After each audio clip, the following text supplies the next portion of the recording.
คิดนี้มันปรากฏជួบម្ដងទៀតในជាតិក្រោយជួបហើយតែនៅបែកគ្នាបានស្រឡាញ់គ្នាត្រឹមមួយគ្រាតែឈឺហួងស្មានព្រោះម្នាក់បានចាកចេញទៅហើយពីគ្មានស្ងួនពីមុនជីវិតបងរួងបានបែបណា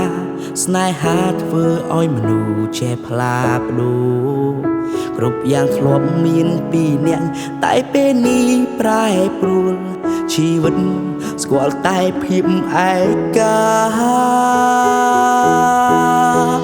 បើសិនធ្វើជាល្ងងប្រហែលមិនឈឺចាប់ធ្វើល្ងងគុំចង់ដឹងរឿងរបងអូនប្រហែលយើងមិនបែកគ្នាស្មងនឹងទឹកភ្នែកផងព្រមឲ្យអូនគោហកបងគ្មានអ្នកផ្សេងបើសិនធ្វើជាល្ងងទុកឲ្យអូនមានគេក៏ថ្ងៃនេះមាសមេនៅតែមករកបងចង់ចាប់ផ្ដើមសាជាតិថ្មីឲ្យធ្វើល្ងងដាំងស្ងួនទើបបងមិនឈឺចាប់ដូចពេលនេះ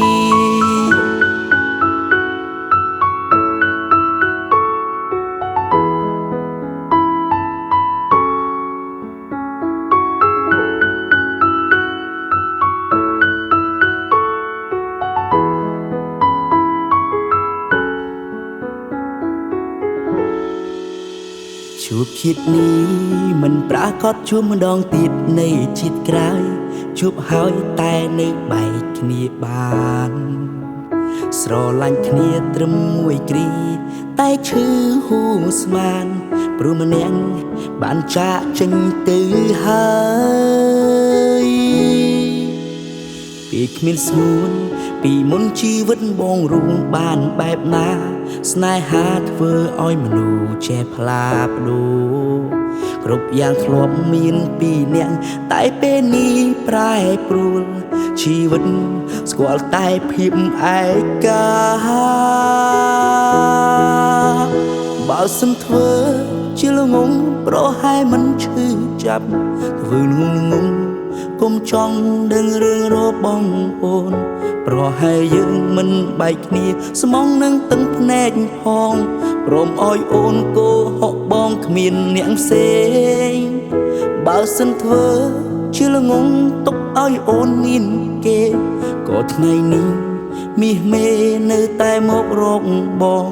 ចង់ចាប់ផ្ដើមសាជាតិថ្មីឲ្យធ្វើល្ងងដាំងស្ងួនទើបបងមិនឈឺចាប់ដូចពេលនេះបើសិនធ្វើជាល្ងងប្រហែលមិនឈឺចាប់ធ្វើល្ងងគុំចង់ដឹងរឿងរបងអូនប្រហែលយើងមិនបែកគ្នាស្មងនឹងទឹកភ្នែកផងព្រមឲ្យអូនគោហកបងគ្មានអ្នកផ្សេងបើសិនធ្វើជាល្ងងទុកឲ្យអូនមានគេក៏ថ្ងៃនេះមាសមេនៅតែមករកបងចង់ចាប់ផ្ដើមសាជាតិថ្មីឲ្យធ្វើល្ងងដាំងស្ងួនទើបបងមិនឈឺចាប់ដូចពេលនេះ